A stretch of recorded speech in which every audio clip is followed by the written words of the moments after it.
ناظرین، ہر سال کی طرح اس سال بھی لاکھوں مسلمان فریضہ حج کی ادائیگی کے لیے مکہ کی سرزمین پر پہنچ چکے ہیں۔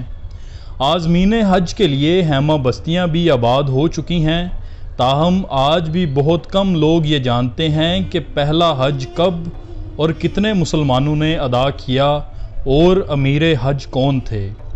پیغمبر اسلام صلی اللہ علیہ وآلہ وسلم نے سن 9 ہجری میں مسلمانوں پر پہلا حج فرض ہونے سے متعلق حکم الہی صادر فرمایا۔ نبی مہربان صلی اللہ علیہ وآلہ وسلم نے امیر حج کی ذمہ داری حضرت ابوبکر صدیق رضی اللہ تعالیٰ عنہ کو سونپی۔ مسلمانوں کا یہ پہلا فریضہ حج تھا اور پہلی بار 300 مسلمانوں نے فریضہ حج ادا کیا۔ اس سے پہلے مسلمانوں پر حج فرض نہیں تھا۔ حضرت ابوبکر صدیق رضی اللہ تعالیٰ عنہ اور صحابہ کرام کے ساتھ سفر حج کے بعد سورہ توبہ رسول اللہ صلی اللہ علیہ وآلہ وسلم پر نازل ہوئی۔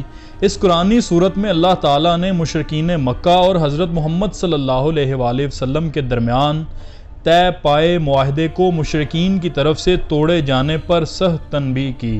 حکم دیا کہ آج کے بعد مشرکین حرم میں داخل نہیں ہوں گے اور کسی کو حرمت والے مہینوں میں جنگ سے خوف زدہ نہیں ہونا چاہیے۔ چنانچہ رسول اللہ صلی اللہ علیہ وآلہ وسلم نے حضرت علی رضی اللہ تعالیٰ عنہ کو بلایا اور ان سے فرمایا کہ آپ سورہ براء یعنی سورہ توبہ میں بیان کردہ احکامات حج کے موقع پر مسلمانوں کو علل اعلان بتائیں۔ حضرت علی رضی اللہ تعالیٰ عنہ نے مشرکین کے حوالے سے آیات منی میں جمع مسلمانوں کے سامنے بیان کیں۔ آپ صلی اللہ علیہ وآلہ وسلم کے حکم سے حضرت علی رضی اللہ تعالیٰ عنہ نے جو خطبہ ارشاد فرمایا اس میں انہوں نے کہا کہ کوئی کافر جنت میں نہیں جائے گا، آج کے بعد کوئی مشرک حج نہیں کر سکے گا، بیت اللہ کا طواف نہیں کر سکے گا۔ یہ معاہدہ مشرکین اور مسلمانوں کے درمیان اس وقت تک تھا جب تک اسے توڑا نہیں گیا تھا۔ اس سے پہلے کوئی پابندی نہیں تھی کہ کوئی بھی حج کے لیے آئے۔ فتح مکہ ہوا 8 ہجری میں، اس کے بعد پہلا حج 9 ہجری کا آیا۔ نبی کریم صلی اللہ علیہ وآلہ وسلم نے وہ 9 ہجری کا حج خود ادا نہیں کیا، صحابہ کرام کو بھیجا اور 9 ہجری کے حج کو حضور صلی اللہ علیہ وآلہ وسلم نے اصلاحات کے لیے، تبدیلیوں کے لیے، حج کے نظام کی تطہیر کے لیے اور اگلے سال اپنے حج کی تیاری کے لیے 9 ہجری کا حج حضور اکرم صلی اللہ علیہ وآلہ وسلم نے استعمال کیا ہے۔ بہت سے اعلانات کروائے معاہدات کے بارے میں، بیت اللہ کے طواف کے بارے میں، مشرکوں کے آئندہ نہ آنے کے بارے میں۔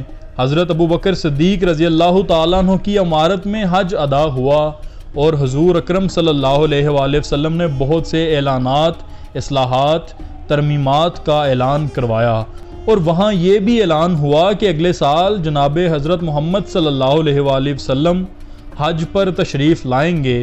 تو گویا یوں ہوا کہ حضرت محمد صلی اللہ علیہ وآلہ وسلم نے اپنے تشریف لے جانے سے پہلے حج کے پورے نظام کی تطہیر فرمائی اور پھر مسلمانوں کے لیے حج کو خالص کر کے اللہ کے لیے، مسلمانوں کے لیے، تو پھر حضور اکرم صلی اللہ علیہ وآلہ وسلم نے آخری حج کیا جس کو حجۃ الوداع کہتے ہیں۔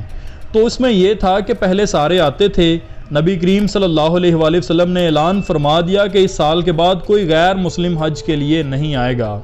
یہ حج اب صرف مسلمانوں کے لیے محسوس ہے، مسلمانوں کے دینی فرائض میں سے ہے اور مسلمانوں کی عبادت ہے، اور مسلمانوں کے لیے ہی یہ حج محسوس رہے گا۔